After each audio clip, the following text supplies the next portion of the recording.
여러분, 우리가 갈라디아서를 보게 되는 이유가 갈라디아 교회에 잘못된 복음을 가지고 들어온 사람들 때문에 이거를 바로 잡아주려고 갈라디아서가 쓰여졌고요. 우리는 그 말씀을 지금 공부하고 있는데, 바울이 처음 가서 이들에게 복음을 전했어요.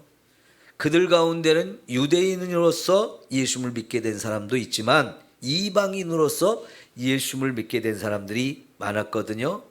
근데 그 이방인으로서 예수를 믿게 된 사람들한테 어떤 유대인들이 예루살렘으로부터 와가지고 너희가 구원을 받으려면 예수를 믿는 것만 갖고는 부족하다. 뭐가 부족한데? 너희의 그 부족함을 채우기 위해서 율법을 지켜야 된다.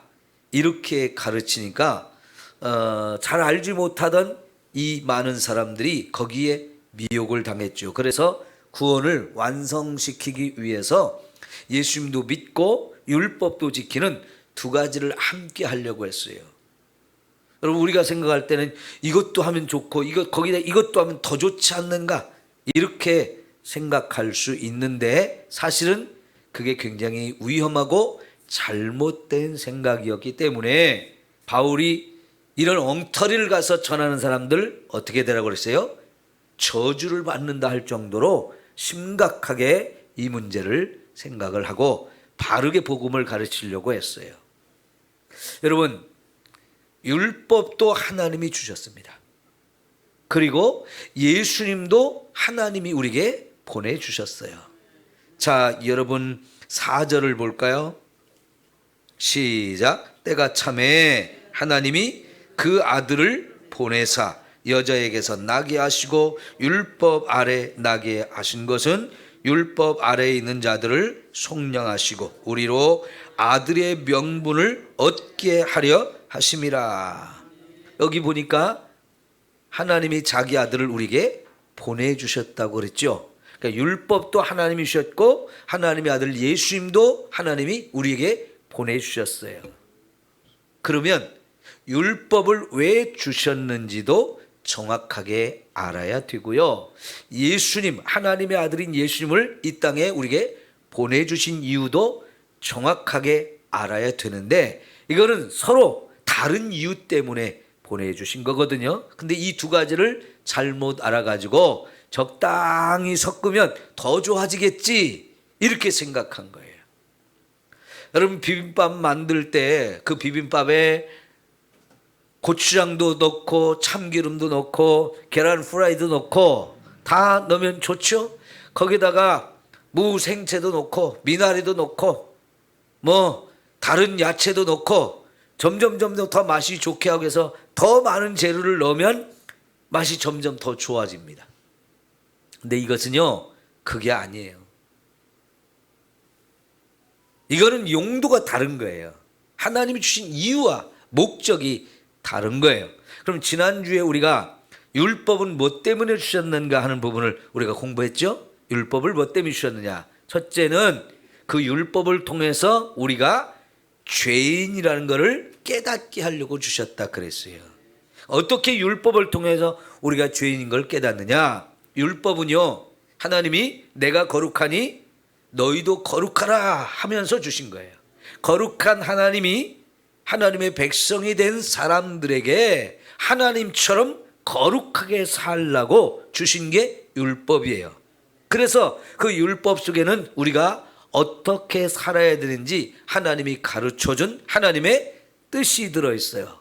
살인하지 말라, 간음하지 말라, 또 도둑질하지 말라, 뭐 이런 하나님의 말씀, 그 하나님이 우리에게 가르쳐준 하나님의 뜻이 들어있거든요. 자, 그러면 하나님이 이렇게 살아라고 하신 율법을 주었는데 우리가 그 말씀 붙들고 알았습니다, 제가 그렇게 살겠습니다 하고 그 말씀 붙들고 살려고 노력을 해보는데 이거 안 되는 거예요. 하나님이 이렇게 살아라, 예 알겠습니다, 제가 그렇게 살지요 하고 말씀대로 살려고 노력을 하는데 이게 왜 안 되지? 이거를 이제 첫째 우리가 깨닫는 거예요. 그러면 하나님이 살인하지 말라, 간음하지 말라, 도둑질하지 말라 이렇게 해서 우리 그렇게 안 하려고 막 힘쓰고 애쓰고 노력했는데 돌아보니까 살인도 했고 간음도 했고 도둑질도 했고 거짓말도 했고 남의 걸 탐내기도 했고 이런저런 죄를 잔뜩 짓는 거예요. 여러분, 여기서 두 가지를 우리가 깨닫게 되는데, 하나는 이거 왜 내가 못 지키지? 이걸 깨닫는 거예요. 그러면 못 지키면 우리 뭐한 거예요? 죄를 지은 거예요. 그래서 두 번째는 우리가 죄인이구나 하는 걸 깨닫게 되는 거예요. 그러니까 율법을 하나님이 저와 여러분에게 주신 목적이 여기에 있었던 거예요. 내가 이렇게 살아라 저렇게 살아라 하고 바른 하나님의 뜻과 계획을 우리에게 가르쳐 주었는데, 막상 내가 해보려고 하니까 나는 이걸 못하는 사람이네 하는 것이 첫째 드러나고요. 못한 것으로 끝나지 않고 난 죄를 졌구나, 나 죄를 졌어, 자꾸 이거를 우리가 깨닫게 되는 거지요. 그래서 우리가 결국은 율법으로 하나님이 저와 여러분에게 깨닫게 하는 게 뭐냐면, 첫째는 하나님의 뜻도 깨닫고, 두 번째는 내가 이걸 지킬 수 없는 사람이라는 것도 깨닫고, 결국은 내가 죄인이구나 하는 것을 깨닫게 하려고 하나님이 이 율법을 주셨다는 거예요. 그래서 결국은 율법이 저와 여러분의 또 무슨 역할을 하느냐? 율법이 저와 여러분을 너 힘으로 안 되니까 예수님께 가서 그 예수님을 통해서 우리가 어떻게 이 율법을 지킬 수 있는지를 배워라.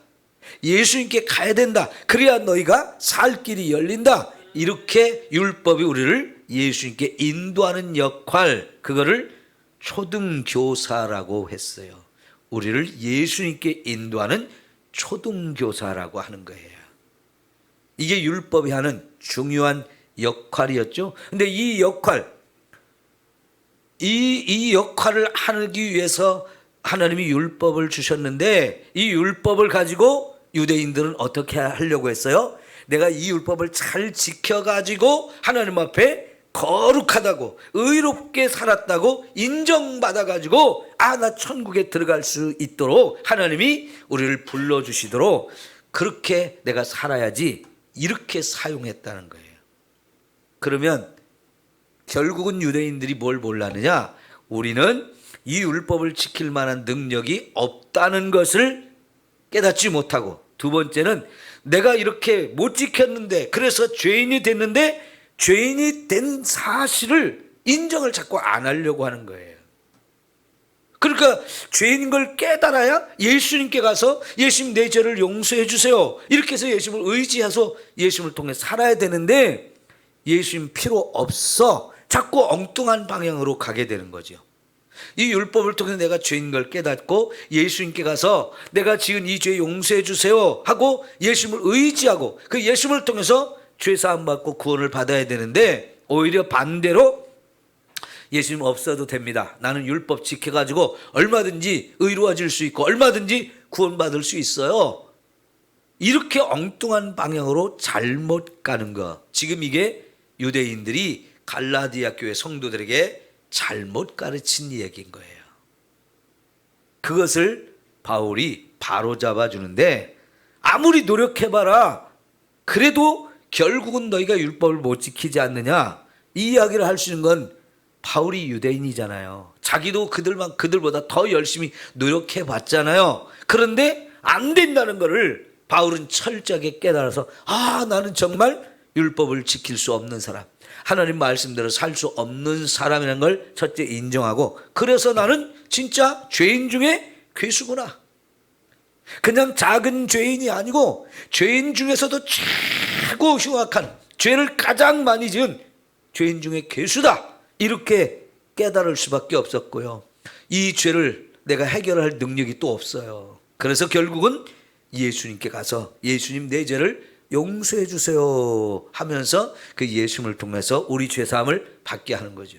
그러니까 그 예수님을 통해서 우리 죄 용서받고, 하나님이 너 이제 예수님 믿고 네 죄가 용서받았으니까 너 의로운 사람이야, 하나님이 이렇게 우리를 인정해 주는, 이게 진짜 참복음이라는 거지요. 이거를 이제 사도 바울이 가르쳐 주는 거예요. 그러면 여러분, 예수님을 주신 이유, 율법을 지은 이유를 우리가 주신 이유를 깨달았어요. 그러면 예수님을 주신 이유를 우리가 깨달아야 되잖아요. 자, 4절 볼게요. 다시. 때가 참에 하나님이 그 아들을 보내셨다. 그러니까 하나님이 정하신 때가 있었어요. 아들을 보내주기로 정하신 때가 있었어요. 그러니까 하나님은요, 이 아들을 우리에게 보내준다는 걸 어느 날 갑자기 결정한 게 아니고요, 아주 오래전부터 계획을 하셨죠. 그게 지난번 우리가 창세기 12장부터 보았을 때 아브라함에게 주신 약속이 두 가지였죠. 하나는 자손을 번성하게 한다는 약속, 두 번째는 가나안 땅을 주시겠다는 약속이었잖아요. 그 자손을 주신다는 이 약속은 결국 이삭이었어요. 이삭. 자식을 낳을 수 없는 이 아내와 남편 두 사람이 다 늙었잖아요. 그리고 자식을 한 번도 못 낳았잖아요. 그런 아브라함에게 하나님, 그럼에도 불구하고 내가 너에게 자식을 준다. 그리고 내가 지금 약속하는 이 자식은 반드시 내 몸에서 나는 자이고 내 아내 사라를 통해서 낳는 자식이다. 이렇게 말씀을 해 주셨어요. 그 자식 한 사람, 그게 바로 이삭이었고요. 그 이삭은 결국 예수님에 대한 예표라는 걸 우리에게 가르쳐 줬잖아요. 그래서요, 하나님은 아주 오래전부터 자기 아들을 이 땅에 보내주신다는 약속을 했는데 그 약속을 이룰 때가 됐어요. 그 하나님이 정하신 그 때가 정확하게 되니까 이제 하나님이 그 아들을 우리에게 보내주셨어요. 그런데 그 아들을 보낼 때 여자에게서 나게 하셨다 그랬죠. 이게 창세기 3장 15절에 여자의 후손을 약속한 대로 이렇게 오셨는데, 왜 하나님이 하나님의 아들을 우리에게 보내주는데 여자의 후손으로 태어나게 하는 겁니까? 여자의 후손으로 태어났다면 우리와 똑같은 사람의 아들이죠. 하나님의 아들이 사람의 아들이 되어 오셨다는 얘기예요. 그런데 사람의 아들로 태어나면 아담으로부터 흘러오는 이 죄가 유전되어서 예수님도 죄가 유전된 사람으로 와야 되는데, 그러면 우리를 구원할 자격이 없기 때문에 이 아담의 피가 유전되지 않은, 아담의 죄가 유전되지 않은 남자가 없이 여자 혼자 몸으로 아들을 낳게 되는 새로운 인간, 그래서 여자의 후손으로 태어나게 하셨는데 그분이 바로 예수님이잖아요. 그래서 예수님은 마리아가 약혼만 하고 결혼은 안 했어요. 그래서 요셉하고 인간관계를 맺지 않은 처녀의 몸일 때 하나님의 성령으로 그의 몸에 잉태하게 해주셔가지고 여자의 후손으로, 여자 혼자 아이를 낳은 사람이 되잖아요. 그래서 아담의 피가 유전되지 않고 아담의 죄가 유전되지 않은 죄가 없으신 분으로 태어나신 그분이 하나님의 아들인 거예요. 자, 그런데 특별히 여기서 그 다음에 뭐라고 표현했습니까? 그의 아들을 보내사 여자에게 나게 하시고 그 다음에 율법 아래 나게 하셨다는 거예요. 예수님을, 하나님의 아들이 율법 아래 태어나서 율법의 지배를 받으며 살게 하셨다는 거예요. 여러분, 율법을 지키는 사람, 율법을 받은 사람들은 다 율법을 지배를 받게 되어지는데, 그러면서 그 율법의 지배를 받다 보니까 나는 죄인이라고 하는 것밖에는 드러나지 않게 되거든요. 그래서 그 율법의 저주를 받는 율법의 종, 죄의 종, 사탄의 종이 되게 만드는 게 이게 율법 아래에 있는 거거든요. 여러분, 율법의 지배를 받게 되면 죄인이라는 게 드러나잖아요. 내가 죄인이라는 게 드러납니다. 그럼 죄인한테는 하나님이 뭘 내립니까? 당연히 저주와 심판과 형벌이 임할 수밖에 없어요. 그런데 우리는 이왕에 이 세상에 사는데 왜 그런 저주와 형벌과 심판을 받아야 됩니까? 내가 죄를 지었기 때문에 당연히 받을 수밖에 없죠. 이거는 너무나 안타까운 일이고요. 우리 현실이 너무나 불행한 거예요. 그래서 하나님께서는 그런 죄 아래서 신음하고 그 죄 때문에 죽을 수밖에 없고 저주와 형벌을 받을 수밖에 없는 저와 여러분을 그냥 두지 않고 내가 너희들을 거기서 다 구원해 줄게 하시면서 이 구원자로 예수님을 보내셨는데, 예수님이 그 율법 아래로 오셨다는 거예요. 왜요? 이 율법 아래서 죄의 종로로 타고 사탄의 종로로 타고 이제 그렇게 율법의 지배를 받다 결국은 저주와 형벌, 심판 이런 걸 받아야 되는 저와 여러분의 사는 자리로 딱 오셨어요. 왜? 거기서 저와 여러분을 구원해 주시려고 했다는 거지. 자, 여러분, 예수님께서 율법, 그 다음에 5절 보세요. 율법 아래 있는 자들을 속량하시고 그랬어요. 우린 다 율법의 지배를 받을 수밖에 없는 사람이에요. 그래서 다 율법 아래에 있어요. 율법의 종, 죄의 종, 마귀의 종으로 살고 있는 저와 여러분에게 예수님이 딱 오셨어요. 그 이유가 뭐냐면 이 율법 아래서 저와 여러분을 속량시킨다, 그런 뜻을 말씀을 하시는데, 속량이라는 게 뭐냐면요, 남의 집에 종살이 하고 있는 사람의 몸값을 지불하고 그 사람을 거기서 빼내서 자유를 주는 것을 말해요. 이게 속량이라는 뜻이에요. 그 몸값을 누가 지불했을까요? 예수님이 지불해 주신 거예요. 예수님께서 우리의 몸값을 다 지불해 주셨는데, 그 몸값을 지불하시기 위해서 예수님이 십자가에서 피를 흘리고 자기의 생명을 내었는데, 그래서 고린도전서 3장이나 6장에 보면 예수님이 피로 값을 주고 저와 여러분을 사셨다라고 표현하고 있잖아요. 예수님이 십자가에 죽으신 이유가 저와 여러분이 죄의 종, 마귀의 종, 율법의 종로로 타고 있는 그 자리에, 종생활을 하고 있는 그 자리에서 저와 여러분을 구원하기 위해서 자신의 몸으로, 자신의 생명으로 죄값을 지불해 주신 거예요. 그리고는 저와 여러분을 사셔서 더 이상 종로로 타지 아니하고 우리에게 뭘 주셨느냐? 우리로 아들의 명분을 얻게 하려 하심이라 그랬어요. 자, 여러분, 종을 몸값을 지불해서 풀어주었어요. 근데 풀어준 것으로 끝나는 게 아니고요, 거기다 한술 더 떠서 그 예수님은 우리에게 어떻게 해주셨냐면 우리를 하나님의 아들로 삼아주신 거예요. 우리는 죄의 종이었거든요. 근데 저와 여러분의 신분을 완전히 바꾸어서 우리를 하나님의 아들이 되기까지 하셨단 말이에요. 그냥 너 이제 자유를 주었으니까, 종에서 너 풀어주고 자유를 주었으니까 이제 네 마음대로 알아서 살아. 그래도 이건 감지덕지인데요, 여기다가 하나님은 더 큰 은혜를 베풀어서 야, 너 그렇게 두면은 네 힘으로 살 능력이 없거든. 그러니까 아예 내가 너를 하나님의 아들로 만들어 줄게. 이렇게 해서 저와 여러분 종에서 하나님의 아들로 완전히 그 신분을 놀랍게 바꿔주신 거예요. 이것 때문에 예수님이 오셨어요.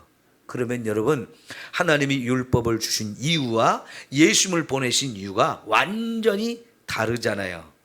하나님의 아들 예수님을 믿어서 그분이 우리를 구원해 주셔가지고 하나님의 아들이 되고 모든 죄를 용서해 주시고 우리를 의롭게 만들어준 게 예수님인데, 이 은혜를 받은 사람들이 뭔가 부족한 것 같아요. 그러면서 율법을 지키면 하나님이 또 나를 인정해 주겠지 하면서 율법을 또 지키려고 그렇게 하는 거, 이거는 잘못된, 율법이 왜 주셨는지, 율법의 역할이 뭔지를 모르고 엉뚱한 데 갖다 붙이려고 했던 거예요. 여러분, 집에서 전자제품이 고장나면 여러분의 힘으로 못 고치죠. 기술자를 불러와요. 그럼 기술자가 쭉쭉쭉쭉 점검해보면서 어떤 부품이 고장났는데요, 요거 갈아 끼우면 다시 쌩쌩하게 잘 돌아갑니다. 그래가지고 싹 고친단 말이에요. 근데 거기 정확한 그 부속을, 고장난 걸 끄집어내고 새 것을 갖다 딱 끼워 맞춰야 이게 싹 돌아가잖아요. 그런데 고장난 건 이것인데 다른 거 갖다 앞만 교체하면 뭐 할 거예요? 아무리 새 것을 갖다 교체했어도 고장난 것이 아닌 엉뚱한 것을 드러내고 새 것이라고 갖다 낀다고 해서 이 물건이 고쳐지느냐? 아니에요. 고장난 그 부속을 정확하게 진단하고 그걸 끄집어내고 거기에 맞는 새로운 부품을 갖다 집어넣어야 기계가 싹 돌아가잖아요. 그러니까 지금 유대인들이 예수님을 주신 분도 하나님이고 율법도 주신 분도 하나님인데 이 각각의 쓰임새, 하나님 주신 목적, 이것을 제대로 알지 못하고 혼돈을 해서 예수님이 하는 역할을 율법을 통해서 얻으려고 하는 거, 이거는 완전히 잘못된 거지요. 자, 여러분, 오늘 말씀에서 가장 핵심이 뭐냐? 예수님을 통해서 저와 여러분이 속량이 돼가지고 죄에서 속량이 돼서 하나님의 아들이 되었다 하는 거예요. 이거는 다르게 표현하면 종이 하나님의 아들이 되어지는 엄청난 신분의 변화가 왔다는 거예요. 여러분, 우리 조선시대에 신분 사회였잖아요. 양반이 있고 상놈이 있는 그런 세상이었어요. 거기다가 또 종까지 있는 그런 세상이었어요. 옛날에는 아들을 낳지 못한 사람들이 남의 아들을 데려다가 내 아들로 입양을 해서 그 아들이 내 아들이 되고, 그래서 내가 가진 모든 걸 상속받을 수 있는 자로 이렇게 만들어주는 입양제도, 양자제도가 있었는데요.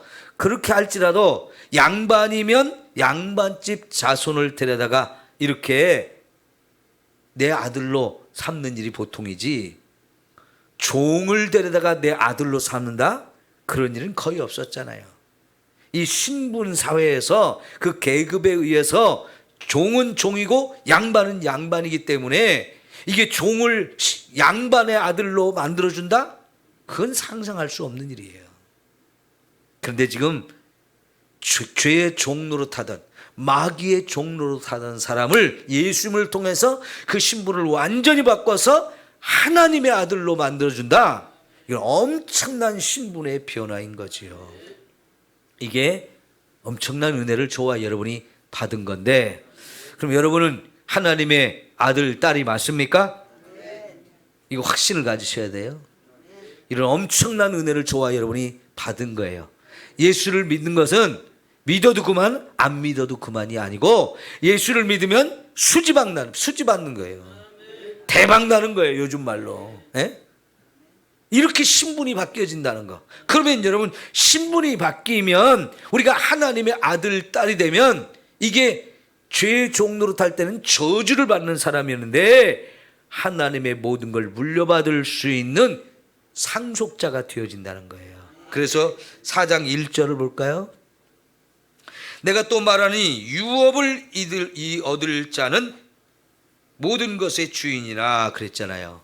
어렸을 동안에는 종과 다름이 없어서 그 아버지가 정한 때까지 후견인과 청지기 아래에 있다가 이와 같이 우리도 어렸을 때에 이 세상의 초등학문 아래에 있어서 종노릇을 하였는데 4절과 5절에 예수님을 보내서, 하나님의 아들 예수님을 보내서 저와 여러분을 그 죄의 종노릇 하던 자리에서 하나님의 아들로 싹 바꿔주었어요. 그죠? 그러면 1절에 있는 것처럼 유업을 이을 자예요. 유업을 이을 자.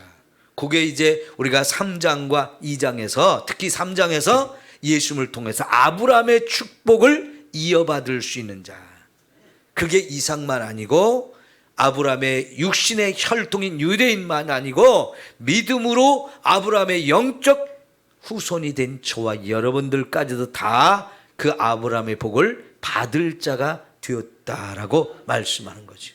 우리도 아브라함의 자녀예요. 그래서 아브라함이 받은 복, 우리도 받을 자가 되었다.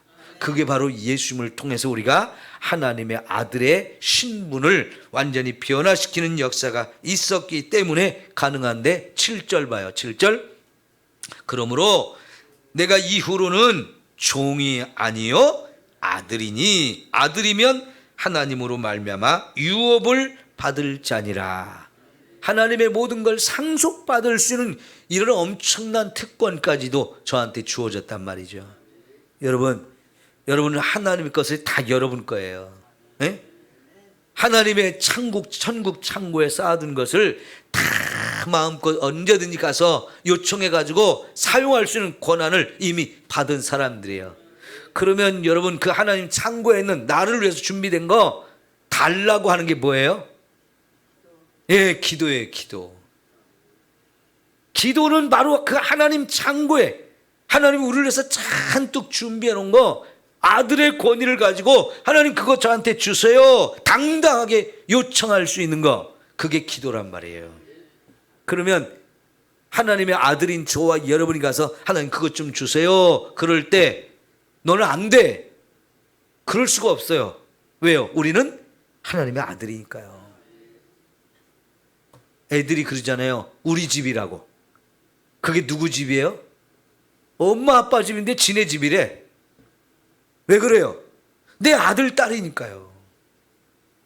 내 아들 딸이면 내 집에서 마음껏 살 수 있도록 허락이 됐어요. 그러니까 아이들이 그 지네 집이라고 얘기를 해요. 그럴 때 엄마 아빠가 이게 니네 집이냐? 내 집이지? 그렇게 말합니까? 물론 가끔은 그렇게 가르쳐 줄 때도 있어요. 그런데 그거 굳이 시비 걸지 않고요, 따지지 않습니다. 너 내 아들 딸이니까 너희들 마음껏 내 집에서 먹고 자고 쓰고 싶은 거 다 쓰고 내가 더 밀어줄게. 너를 위해서라면 아낌없이 다 줄게. 이게 부모의 마음이잖아요. 여러분, 우리가 하나님의 아들 딸이 됐으니까 하나님한테 가서 쭈뼛쭈뼛 하면서 그것 좀 주실 수 있어요 하고 말도 제대로 못하는 사람 되지 말고 진짜 당당하게 요구하십시오. 그리고 예수님이 누구든지 내 안에 있으면 내 말이 또 너희 안에 거하면 무엇이든지 원하는 대로 구하라 그리하면 이루리라. 얼마나 기가 막힌 말씀이에요. 응? 우리가 하나님의 아들 딸로서 당당하게 가서 구하라는 거예요. 그러면 여러분, 기도해야 돼요? 안 해야 돼요? 하나님 창고에 잔뜩 쌓아놓고 주려고 기다리고 계시는데 나는 지금 힘들면서 나는 뭐가 없으면서 달라고를 못해요. 그거 어리석은 거예요? 지혜로운 거예요? 진짜 어리석은 거예요. 가서 하나님께 구하기만 하면 얼마든지 주실 텐데. 기도해야 돼요? 안 해야 돼요? 마음껏 해야죠? 그리고 여러분 마음껏 찾아 쓰십시오. 얼마든지 하나님이 후히 주시고 꾸짖지 않는 분이라고 말씀하셨어요. 이렇게 좋으신 하나님, 그분의 아들 딸이 됐어요. 저와 여러분이. 누가 그렇게 우리를 만들어줬어요? 예수님이 만들어주셨어요.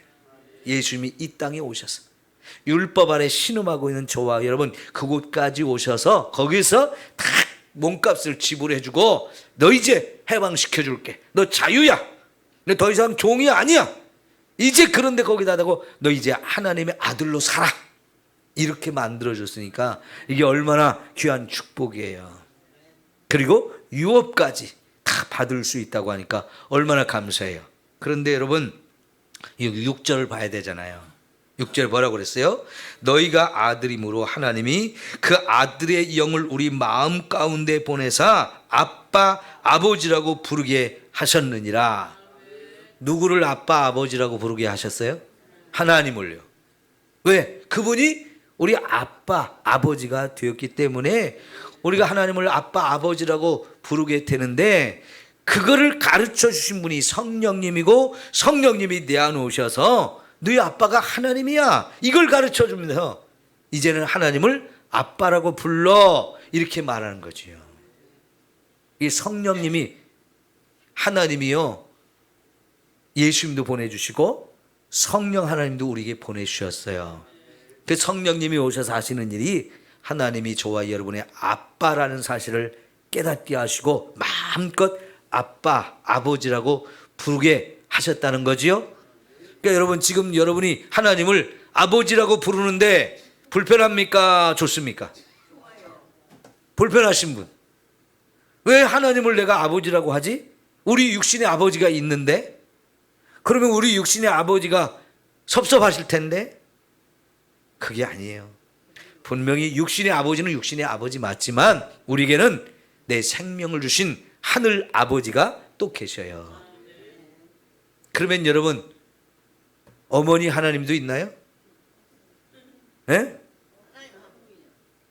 예, 이제 우리가 지금 4장을 보고 있는데요. 저 뒤로 가면 어머니 하나님이 있는 것처럼 가르치는 기절이 요 갈라디아서에서 나와요.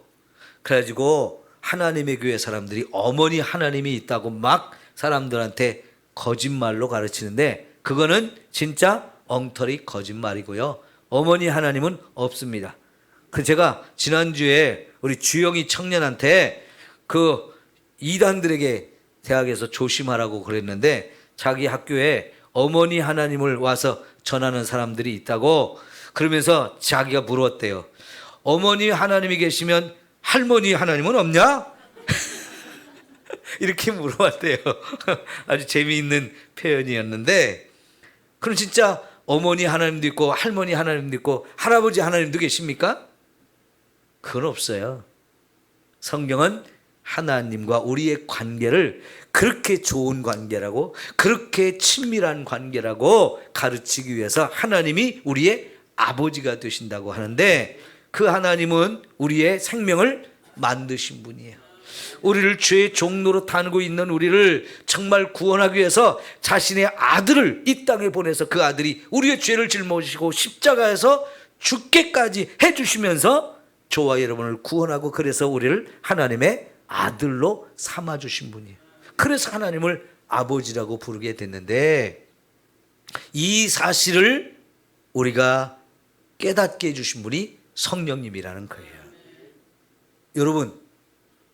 여러분은 여러분의 육신의 아버지가 여러분의 아버지인 걸 어떻게 알았어요?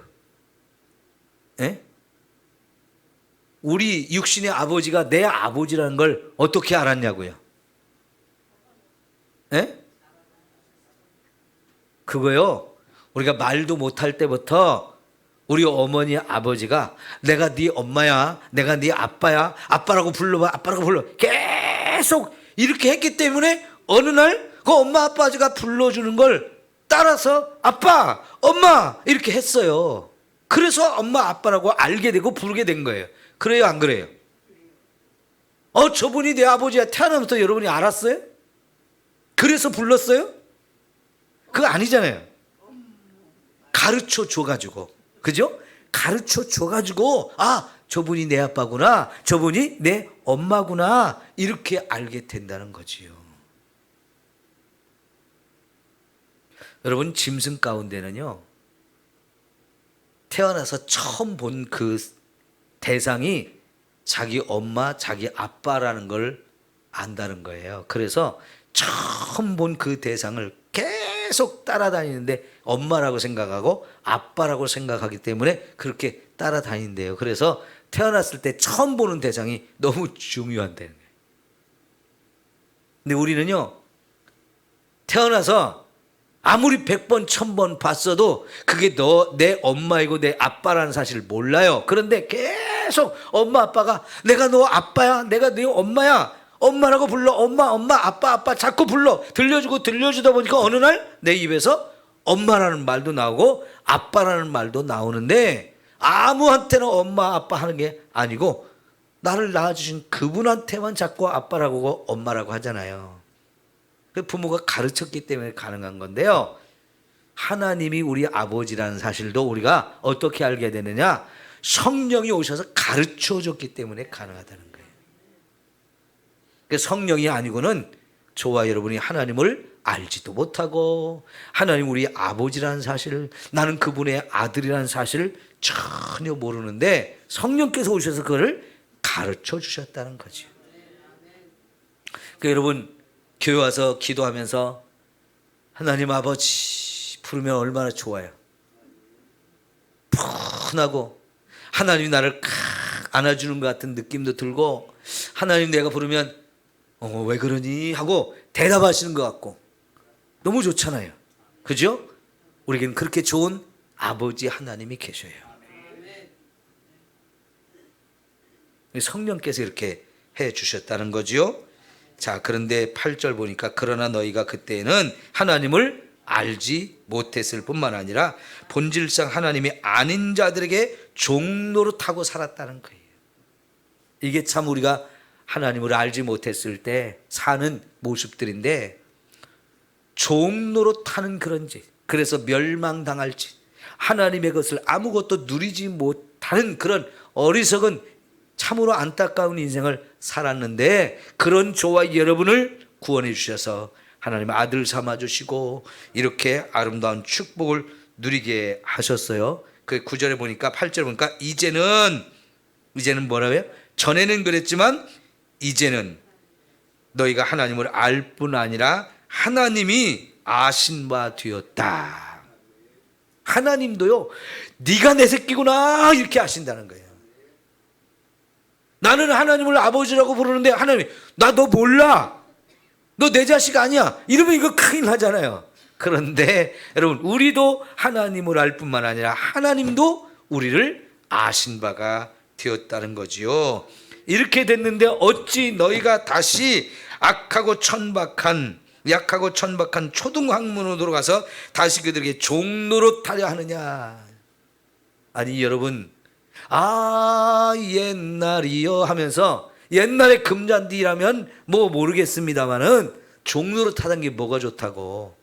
하나님의 아들 된 이 복을 누리며 사는데 왜 종노릇하던 그걸 그리워하고 그 자리로 다시 돌아가려고 하느냐 이거야.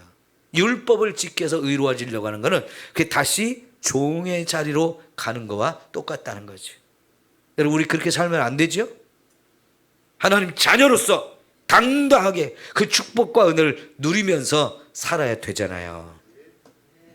혹시라도 여러분 어려서 옆집에 부잣집이 있으면 나는 왜 저 집에서 안 태어나고 이렇게 가난한 우리 엄마 아버지 밑에 태어났나, 그 부잣집 부러워한 적 좀 있을 수 있죠.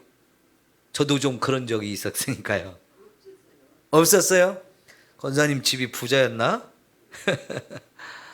여러분, 나보다 더 부잣집에 사는 사람, 나는 힘들고 어렵게 가난한 집에서 태어나서 사는데 부잣집의 아이들이 부러워서 우리 엄마 아빠도 저렇게 부자였으면 얼마나 좋을까, 그런 생각 해볼 수 있는데요. 그래봐야 신분이 바뀌지는 않아요. 우리 엄마 아빠가 바뀌지는 않아요. 내 힘으로 바꿀 수 있는 게 아니었어요. 그런데 여러분, 하나님이 저와 여러분을 종노릇하던 자리에서 하나님의 아들로 살 수 있는 이 자리로 불러주셨으니 얼마나 감사해요. 여러분, 내가 돈이 없어도 나는 하나님의 아들입니다. 건강이 부족해도 우리는 하나님의 아들입니다. 그러면 건강도 달라고 하시고 물질도 달라고 하시고 지혜도 달라고 하시고, 여러분 필요한 모든 거 얼마든지 구해서 믿음으로 누리며 살기를 축원합니다. 그러니까 예수 믿고 복 받읍시다, 틀린 얘기가 아니에요. 예수 믿으면 분명히 복 받는 거예요. 여러분, 그렇게 좀 복 좀 받으시고 사람들한테 나 예수 믿으니까 이렇게 하나님 복을 주셨다 좀 멋지게 간증할 수 있었으면 좋겠어요. 예수 믿는 게 얼마나 좋은지 다양하게 우리가 선포할 수 있고 자랑할 수 있잖아요. 그래서 여러분 11절에 보니까 내가 너희를 위하여 수고한 것이 헛될까 두려워한다 하면서, 내가 정말 너희가 하나님의 아들 되는 길을 가르쳐 주어서 너희가 그걸 예수를 믿고 진짜 하나님의 아들이 됐는데 이거 다 헛된 것으로 만들고 너희가 지금 다시 종로로 타락하는 거고 똑같다, 그렇게 말하는 거예요. 여러분, 종살이 하는데 또다시 가서 죽도록 고생하면 안 되잖아요. 애굽에서 종살이 하던 유대인들, 하나님 구해주세요, 구해주세요, 너무너무 힘들어요. 그래서 하나님이 구원해서 이제 애굽에서 끄집어냈잖아요. 그리고 하나님의 아들로 당당하게 살 수 있도록 광야에 있지만 낮에는 구름 기둥, 밤에는 불 기둥으로 그들을 따뜻하게 시원하게 잘 이렇게 보여주고 날마다 하늘에서 만나를 내서 먹을 거 먹여주시는데, 광야길을 간다고 불평하면서 우리 애굽으로 다시 돌아갔으면 좋겠다. 뭐 먹고 싶어서? 마늘하고 부추하고 양념 좀 먹고 싶고 고기도 먹고 싶은데 애굽에서는 종살이를 해도 그런 건 먹고 살았는데 왜 똑같이 맨날 똑같은 만나만 주냐고. 그 애굽으로 다시 돌아가자고 그랬어요. 하나님 그거 얼마나 싫어하셨습니까? 이거는 진짜 하나님이 진노하셔가지고요, 그들을 엄청나게 광야에서 죽게 하셨어요. 그런 자리로 돌아가면 안 되잖아요. 하나님 자녀답게 하나님 주신 복을 누리면서 살아야 되잖아요. 그렇게 좀 멋지게 살아가는 저와 여러분 되기를 축원합니다. 기도합니다.